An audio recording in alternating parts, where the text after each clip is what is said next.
आज फिर से प्रेसिडेंट अर्दोगान को खुशामदीद कहता हूँ पाकिस्तान में। मैं ये फिर से कहना चाहता हूँ कि जो आज सुबह इन्होंने जॉइंट सेशन ऑफ पार्लियामेंट में तकरीर की, वो सारे पाकिस्तान में जिधर जिधर से भी हमें ख़बरें आ रही हैं, यानी लोगों ने उस तकरीर को इतना पसंद किया कि मैं इनको कहा भी दोपहर को कि अगर पाकिस्तान में इलेक्शन जीते प्रेसिडेंट अर्दोगान तो क्लीन स्वीप कर जाएंगे।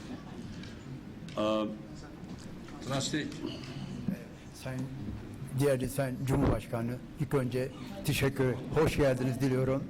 Evet, sizin konuşmanız, parlamentoda yaptığınız konuşmanız harika bir konuşmaydı. Pakistan halkından büyük bir övgü dolu mesajlar aldım. Çok beğendiler ve herkes harika bir konuşma yaptınız diyorlar. Teşekkür ediyorum o konuşmalardan dolayı. समझ आ गई? अच्छा, हाँ। मैं ख़ास तौर पे आज पाकिस्तान की कौम के बिहाफ पे मैं प्रेसिडेंट का शुक्रिया अदा करना चाहता हूँ। जिस तरह उन्होंने जो कश्मीरियों के ऊपर जुल्म हो रहा है उसके ऊपर उन्होंने अपनी आवाज़ बुलंद की। Ben en önemli olarak Sayın Cumhurbaşkanı Kashmir konusunda yaptığı açıklamadan dolayı tebrik ediyorum. Çok güzel bir konuşma yapmışlar kendileri ve övgü dolu sözler söylemişlerdi. Çünkü Kashmirliler biliyorsunuz zulüm altında yaşıyorlar. तकरीबन 80 लाख इस वक्त कश्मीरी 6 महीने से ऊपर एक सीज के अंदर हैं, यानी एक फौज ने हिंदुस्तान के 8 लाख फौजियों ने उनको एक सीज में रखा हुआ है और उनके लीडर्स को जेलों में डाला हुआ है। उनके टीनेजर्स को घरों से उठा के जेलों में ले गए हैं। उनके पास कोई हकूक नहीं है, उनको खौफ है। वहाँ उनकी कम्युनिकेशन सिस्टम बंद किया हुआ है और ये वो कश्मीर जगह है जो एक डिस्प्यूटेड टेरिटरी है, यानी कि हिंदुस्तान का ये इलाका नहीं है।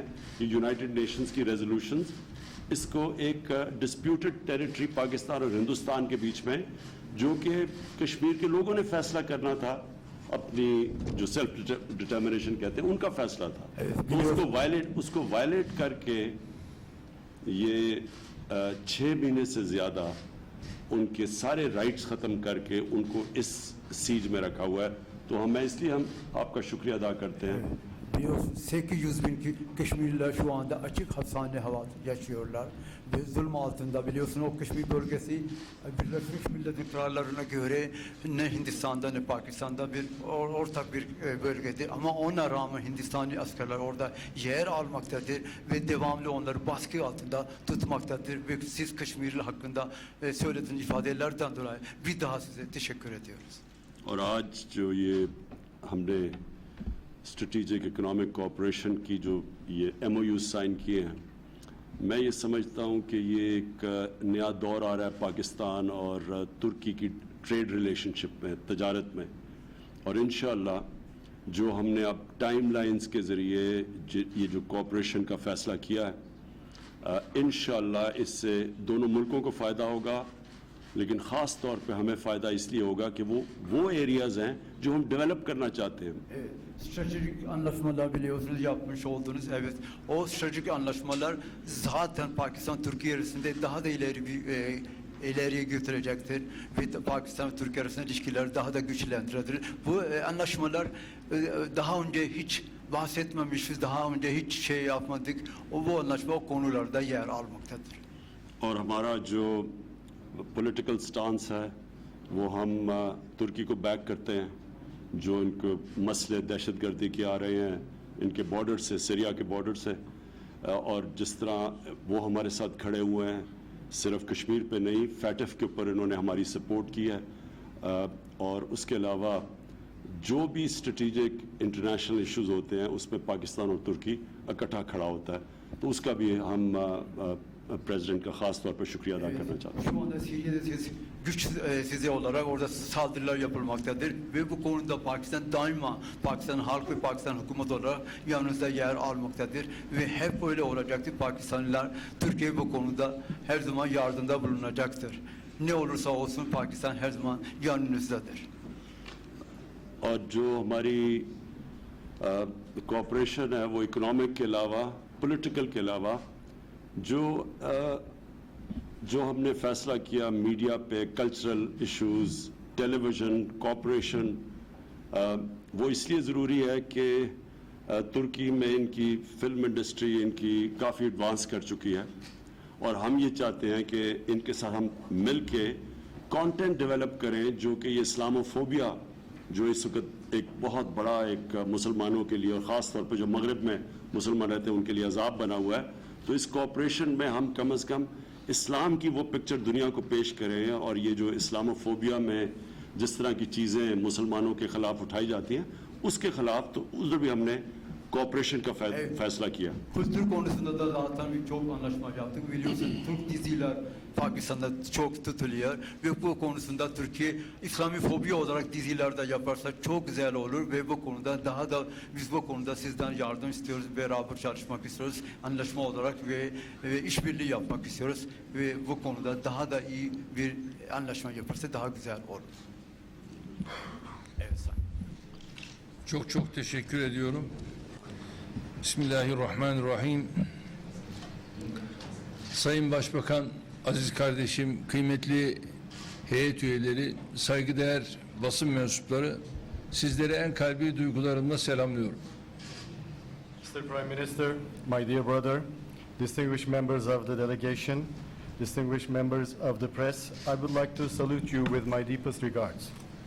3 yıl aradan sonra ikinci evimiz olarak gördüğümüz Pakistan'ı ziyaret etmekten büyük bir bahtiyarlık duyuyorum.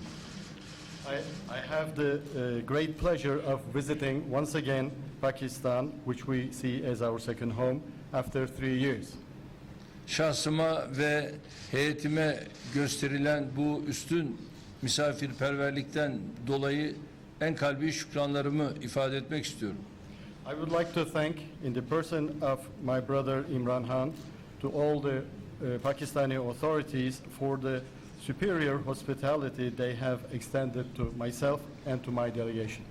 2009 yılında kurulan yüksek düzeyli Yüksek İstişare Konseyi'nin tekrar bir araya gelişi aramızdaki dayanışmanın en güzel ifadesidir. Holding yet another meeting of the High-Level Strategic Cooperation Council, which was established in 2009, is one of the most important symbols of Turkey-Pakistan friendship. Hem ilgili bakanlarımızın bir araya geldiği ortak çalışma gruplarında hem de az önce tamamladığımız konsey toplantımızda ilişkilerimizi tüm veçeleriyle ele aldık. We have deliberated our relationship in detail in all assets during the joint working groups held between the ministers and also during the council meeting we have just completed. Burada 13 anlaşmanın imzalanmış olması bugünkü özellikle buluşmanın ne kadar önemli olduğunun ifadesidir. The mere fact that we have signed 13 agreements between the two countries is the most important indicator of how important the relations are. Değerli kardeşimin son Ankara ziyaretinde aramızdaki ticaret hacmini 2023 yılına kadar 5 milyar dolara çıkarmak gibi bir hedefimiz var. In the recent meeting that my dear brother made in his visit to Ankara, we had agreed to bring the level of our foreign trade volume to $5 billion by 2023. Az önce imzalamış olduğumuz stratejik ekonomik çerçeve ve ekindeki eylem planı metinleri ekonomik ilişkilerimizin derinleştirilmesine matuf adeta birer yol haritası mesabesindedir. The strategic economic framework and its annex, the action plan, is almost is the roadmap of what we should do in order to deepen our economic cooperation. Türkiye olarak Pakistan'ın ekonomik ve sosyal kalkınmasına doğrudan etki edecek ulaşım, enerji, turizm, temizlik, kolluk hizmetleri, eğitim ve sağlık alanlarında her türlü desteği vermeye hazırız. We are ready to provide all the support that we can in the fields of transportation, energy, tourism, healthcare, education, and in law enforcement areas, those areas which will help the economic and social development of Pakistan. Pakistan'da elverişli iş ortamının sürekli kılınması hususunda da Sayın Başbakan İmran Han'ın çabalarını esirgemeyeceğini biliyorum. I am also confident that the Prime Minister Imran Khan is not going to spare any efforts in order to improve the business climate in Pakistan. Değerli basın mensupları, Türkiye dün olduğu gibi bugün de yarın da her zaman Pakistan'ın yanında yer alacak. Distinguished members of the press, Turkey is standing next to Pakistan today as well as it did yesterday and just like it will do in the future. Elazığ Malatya depreminin ardından Cumhurbaşkanı'ndan sokaktaki vatandaşa kadar her seviyede sunulan taziye ve destek mesajları Pakistanlı kardeşlerimizin ülkemizle gönül bağının en halisane örneğidir. The support messages and condolences presented by Pakistani authorities from the president to ordinary person in the street in the aftermath of the earthquake of Elazığ Malatya is an example that shows the connection of affection between the people of two countries. Ekim ayında terör örgütlerine karşı Suriye'nin kuzeyine gerçekleştirdiğimiz askeri operasyona Pakistan devleti ve halkından güçlü destek aldık. We have received strong support regarding our military operation that we have conducted in October in Syria, in the north of Syria.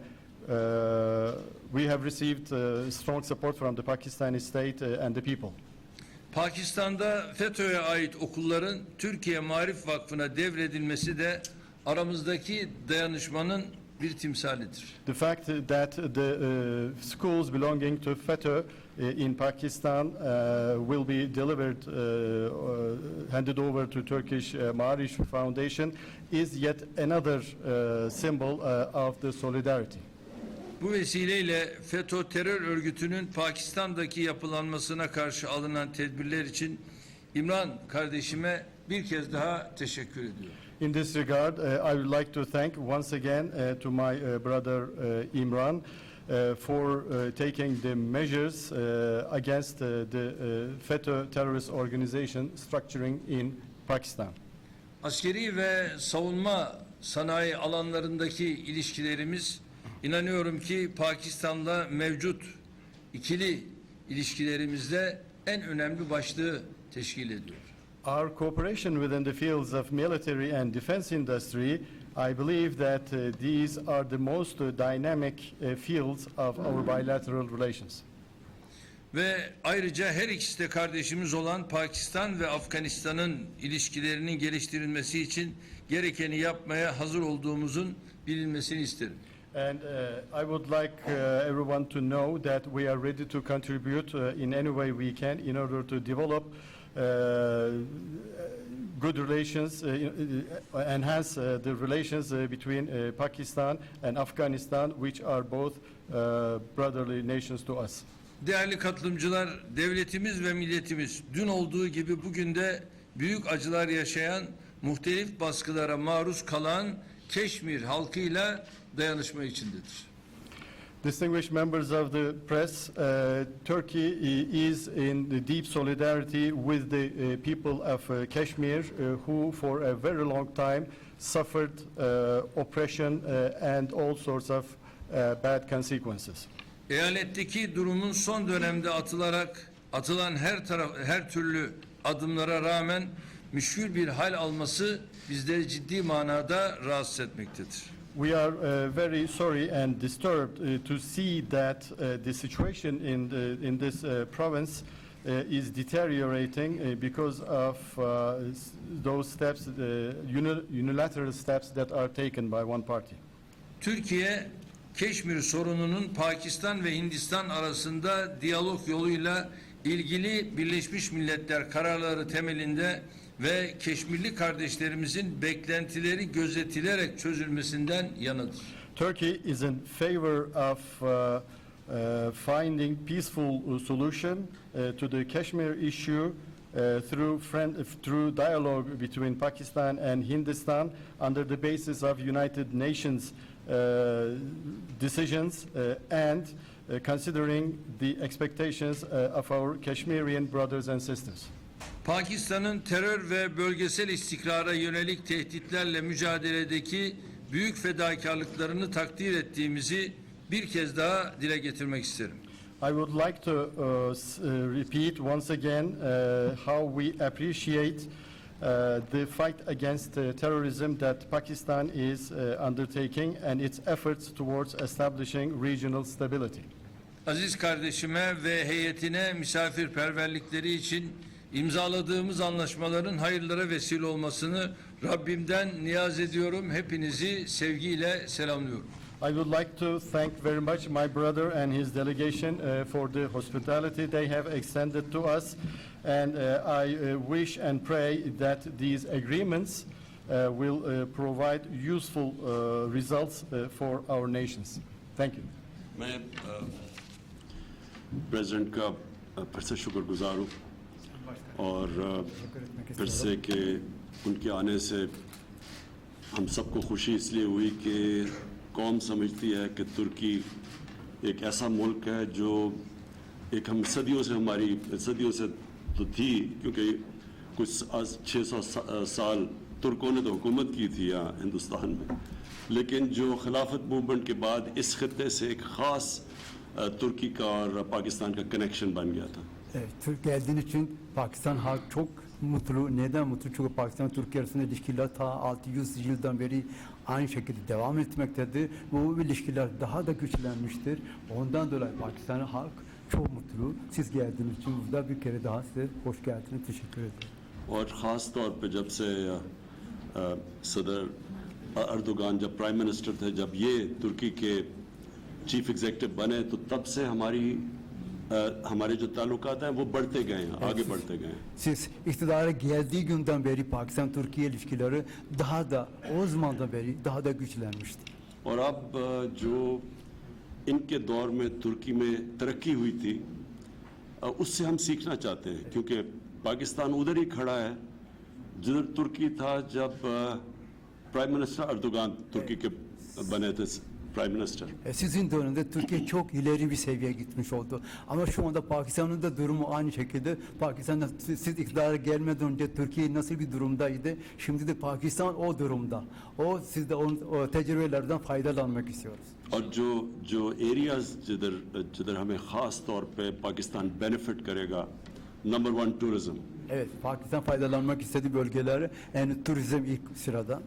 तुर्की की 35 अरब डॉलर तुर्की टूरिज्म से revenue generation. Türkiye 35 milyar dolar o turizmde kazanmaktadır. और दूसरा कंस्ट्रक्शन, तुर्की में बड़ी advanced construction है, और ख़ास तौर पे ये जो हम अफोर्डेबल हाउसिंग, ये जो हमारा जो सारी कोशिश है कि कमज़ोर गरीब तबके के लिए हाउसिंग करें, ये कर चुके हैं तुर्की में. Türkiye inşaat konusunda da bir usta bir ülke olmuştur ve biz de sizin tecrübelerden faydalanmak istiyoruz. Çünkü bu konuda siz uzmansınız ve çok başarılı başarmışsınız. और कच्ची आबादियों को इन्होंने एक बड़ा तरीका निकाला था कि कैसे उनको डेवलप कर सकते हैं, क्योंकि हमारी बड़ी कच्ची आबादियाँ हैं, हम इनके एक्सपीरियंस से उनको डेवलप करना चाहते हैं. Gece konduları nasıl ortada kaldınız biz kendi gözümüzde gördük.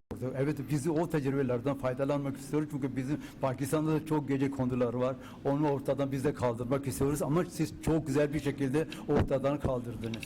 और ख़ास तौर पे जिस तरह इन्होंने इकॉनमी को उठाया कि जब ये आए थे तो इकॉनमी के क्या हाल थे, इनके भी मकरूज था मुल्क, कर्जे चढ़े हुए थे, सर्कुलर डेट थी बिजली की, ये सारी चीज़ें उस वक्त तुर्की में थी जब प्राइम मिनिस्टर आए. तो आहिस्ता आहिस्ता इन्होंने, और IMF के कर्जे थे, तो आहिस्ता आहिस्ता इन्होंने जिस तरह टर्न अराउंड किया, वो हमारे लिए बड़ा इम्पोर्टेंट है इनसे Evet, siz सीखना. iktidara geldiğinizde biliyoruz Türkiye ne kadar borç altında, IMF, başka biz kendi gözümüzle gördük borç altında olduğunu. Biz de şu anda aynı şekilde borç altındayız ama biz sizin tecrübelerden faydalanmak istiyoruz ve böyle devam etmek istiyoruz. क्योंकि हमारे लिए जो सबसे ज़रूरी चीज़ जो आपको भी तुर्की में करनी पड़ी, अपने नौजवान पॉपुलेशन को रोज़गार देना. और रोज़गार एक मिनट रोज़गार तब मिलेगा जब हम अपने मुल्क को इंडस्ट्रियलाइज करेंगे. और इंडस्ट्रियलाइज जो हम सीख सकते हैं क्योंकि इन्होंने भी आहिस्ता आहिस्ता अपने मुल्क को इंडस्ट्रियलाइज किया था, तो वो एक्सपीरियंस हमारे लिए बड़ा ज़रूरी है. Genç nesile siz işe açtınız, iş verdiniz onlara. Biz de aynı şekilde sizin tecrübelerden onlara yeni bir bölge, yeni bir saha açmak istiyoruz ve yeni nesile iş vermek istiyoruz. Onun için uğraşıyoruz. Genç kuşaklar içinde en önemli iş tabii ki önce yatırım. Yatırım olacak ki istihdam olsun. İstihdamla beraber üretim ve üretimle beraber rekabet ve rekabetle birlikte de inanıyorum ki Pakistan sıçramayı artırarak devam ettirecek.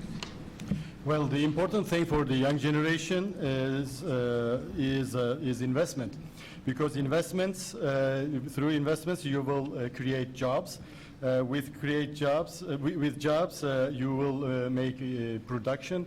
With production you will become competitive, and from that point on, Pakistan is going to make a leap. İnşallah. इंशाअल्लाह.